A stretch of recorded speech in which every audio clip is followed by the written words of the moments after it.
Now, the first misconception about retractable leads is that we can often think that we are providing more freedom for our dogs simply because we're allowing them to move further and further away from us and have a sniff and investigate and let them do what they'd like to do in that situation. But what we're actually doing is we're encouraging our dogs to pull on the leash, and that's simply by virtue of us actually pressing the button after our dog pulls, and then when we press the button, of course, the lead's going to extend. That's actually reinforcing behaviour and inadvertently rewarding our dogs for walking away from us. And what we really want to do is reward our dogs for approaching us.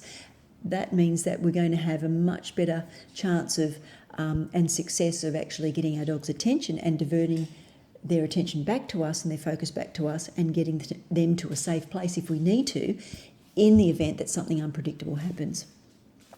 Now, the other thing is that it's very confusing for our dogs when they're on leash, but we're actually mimicking an off-leash situation and simply letting them walk further and further away from us, increasing the distance away from us as if they weren't on a leash. And that's really confusing because this sort of situation provides no consistency, and it doesn't help our dog to understand that really it's acceptable that they have basic on-leash manners. So there's a number of hidden hazards that I really want to talk about, and it's irrespective of whether the retractable lead simply attaches to a collar or is actually attached to a harness. Of course, there can be much more damage done to a delicate neck when the retractable lead is attached directly to the collar, and I would absolutely avoid that in any case. If you decide that after seeing this video, you still are going to persist with using retractable leads, please do not use it with a collar. So look, some of these retractable leads extend up to 5 to 8 metres in length. And when we consider that dogs can move away very quickly, particularly when they've been startled, or particularly when they've actually seen something that's very stimulating, or even when somebody has whizzed past us on a skateboard or a bicycle, even other dogs that might be running with their humans, they might have roller skates on, and we may not have heard them behind us. Even just cyclists that sometimes on shared footpaths and in different public places, not everybody has the courtesy, shows the courtesy of actually signalling to us when they're arriving and to warn us that they're actually coming up behind us. And that's, sometimes that can be cyclists, and it's not just restricted to humans walking their dogs. So it's not just the potential dangers of somebody having their dog off leash and their dog running over to your dog that can cause an unpredictable situation to escalate. It can be just other humans that don't have dogs that are actually using different means of transport on a shared pathway or bikeway. So dogs can move pretty quickly.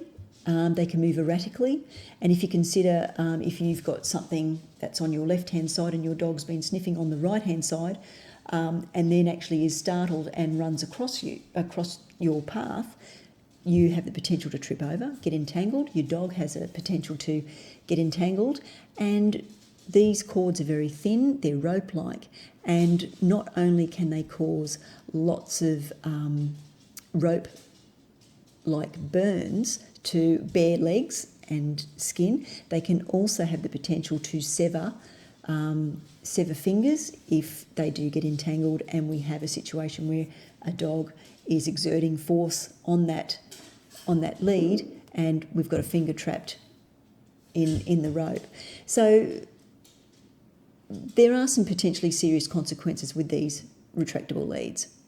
Now, the other thing is that the mechanism, this is a spring-loaded mechanism, of course, because it needs to allow the lead to extend and retract.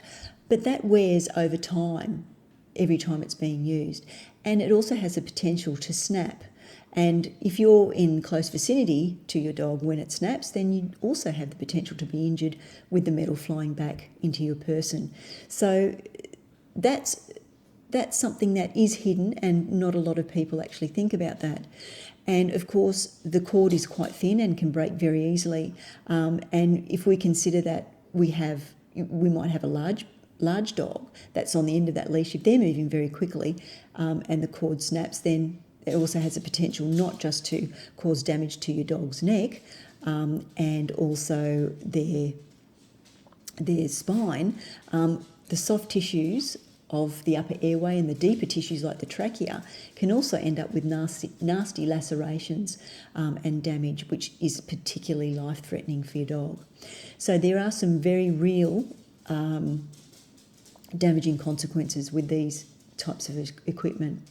And again, anything can happen when you're out with your dog. So being prepared and being vigilant is really important whenever you're out walking with your dog, particularly when you have an extended length of lead. And this brings me on to the next point, is that the other really big hazard is the human on the other end of the leash itself. And that's because we think we can just be on our phone texting or talking or having a conversation with somebody as we're walking along, and our dog can wander off, up to 5 to 8 metres away from us. And then before you know it, something's happened and we're actually not in a close enough range to get our dog's attention or intervene in a situation, and things can happen and be over and done with before you know it. And we can't blame the dog in those situations because, of course, we are the guardians for our dogs. We are the ones that control what they do. We're the ones that give them the choices or take their choices away from them.